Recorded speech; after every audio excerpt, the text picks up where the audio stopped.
नमस्ते, मैं डॉक्टर सुधीर शांडिल्य, पेशे से ऑर्थोपेडिक सर्जन हूँ। लोग मुझे गोपालाचार्य द बेस्ट एस्ट्रोलॉजर के नाम से भी जानते हैं। 2019 से करीब 3000 से भी ज्यादा लोगों को वैदिक ज्योतिष के माध्यम से उनके जीवन की प्रत्येक क्षेत्र की समस्याओं का यथोचित ज्योतिषीय समाधान दे चुका हूँ। आज मैं आपको बताऊंगा कि आपकी जन्म कुंडली का निर्माण कैसे होता है। किसी भी व्यक्ति के जन्म के समय जो भी राशि पूर्व क्षितिज पर उदित होती दिखाई पड़ती है, उसे उस व्यक्ति का जन्म लग्न भाव की राशि कहते हैं।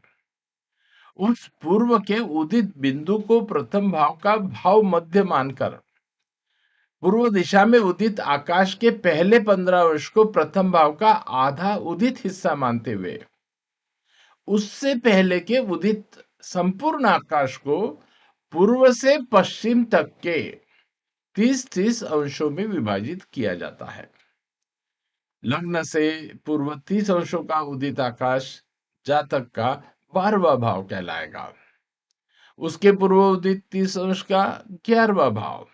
ऐसे जब उदित आकाश के विभाजन हम करेंगे तो हमारे ठीक सर के ऊपर हमें 10वां भाव मिलेगा।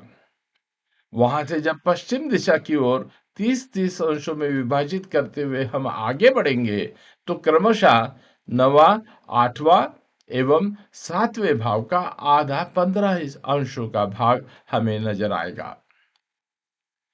पृथ्वी अपनी धुरी पर एक चक्कर 24 घंटों में पूरा कर लेती है, जो कि 360 अंशों का एक चक्कर होता है। इसलिए हर 2 घंटों के बाद लग्न की राशि बदलते जाएगी। उसके 30-30 अंशों के इस प्रकार कुल 12 भाव बनेंगे। जैसा हमने उदित आकाश के 6 काल्पनिक भाग किए, वैसे ही हम अब तक आकाश का जो भाग उदित नहीं हुआ है, उसके भी गणित के मदद से 6 भाग कर सकते हैं। पूर्व दिशा में लग्न के 30 अंश के बाद जो अगले 30 अंशों का आकाश उदित होगा, उसे जातक का दूसरा भाव, उसके बाद उदित होने वाला तीसरा भाव, ऐसा करते करते पश्चिम दिशा तक के अनउदित आकाश के भी 6 भाव बना सकते हैं। अब आप बगल वाले कुंडली के चित्र को देखें तो आपको समझ आ जाएगा कि प्रथम भाव पूर्व दिशा के जन्म के समय उदित पहले 15 अंश तथा 1 घंटे बाद उदित होने वाले 15 अंश के यानी कुल 30 अंशों के आकाश को दर्शाता है। घड़ी के कांटों के दिशा के अनुरूप हम आगे बढ़ते हैं तो 12वां, 11वां, 10वां, 9वां, 8वां एवं 7वें भाव का आधा हिस्सा जन्म के समय पूर्व क्षितिज से लेकर पश्चिम क्षितिज तक के दृश्य आकाश का एक नक्शा ही है। उसी प्रकार प्रथम भाव के पहले 15 अंश से लेकर घड़ी की विपरीत दिशा में यदि हम गिनते जाएं तो दूसरा, तीसरा, चौथा, पांचवा, छठा तथा सप्तम भाव का पहला 15 अंश का आकाश का वह हिस्सा है जो जातक के जन्म के समय नहीं दिखाई दे रहा था।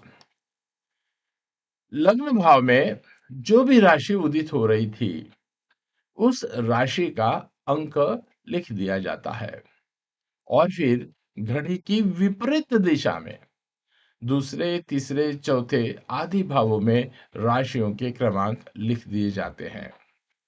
अब पंचांग की मदद से उस समय प्रत्येक राशि में कौन सा ग्रह कितने अंशों पर स्थित है या गोचर कर रहा है, उसे उस राशि में लिख दिया जाता है और लो, आपकी कुंडली बन गई।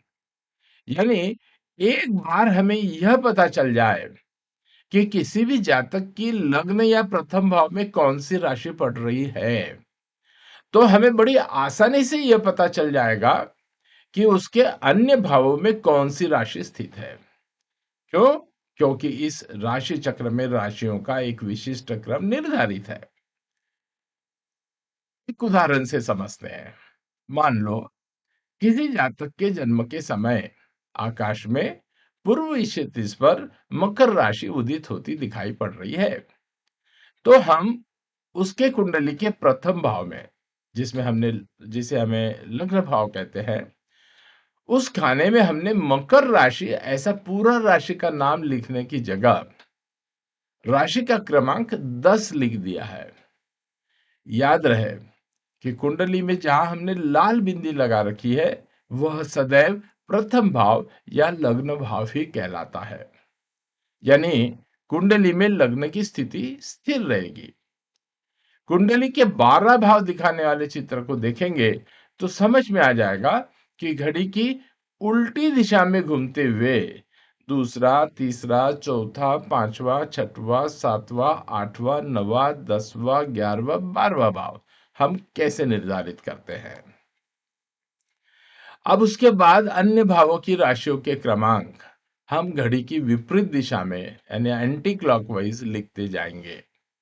इस उदाहरण कुंडली में दूसरे भाव में कुंभ राशि का अंक 11, तीसरे में मीन राशि का अंक 12, चौथे में मेष का अंक 1, पांचवें में वृषभ का 2, छठवें में मिथुन का 3, सातवें में कर्क का 4, आठवें में सिंह का 5, नवें में कन्या का 6, 10वें में तुला का 7, 11वें में वृश्चिक का 8 तथा 12वें में धनु राशि का अंक 9 लिख दिया है।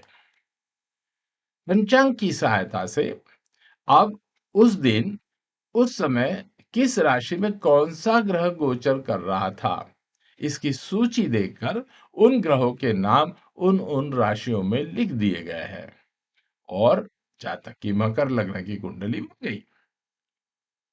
अब कंप्यूटर की मदद से हम चुटकी में किसी भी जातक का, यदि हमें जन्म दिनांक, जन्म समय और जन्म स्थान का पता हो, तो उसकी सटीक कुंडली हम बना सकते हैं। हम अपने अगले वीडियो में जानेंगे इन 12 भावों के क्या नाम हैं तथा उनके कारकत्व क्या होते हैं। इनका कुंडली विश्लेषण में क्या महत्व होता है, इस बारे में भी हम जानेंगे।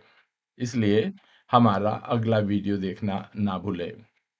यदि आपको हमारे अगले वीडियो की जानकारी सर्वप्रथम मिले ऐसा लगता है, तो हमारे चैनल को तुरंत सब्सक्राइब करें, अभी करें।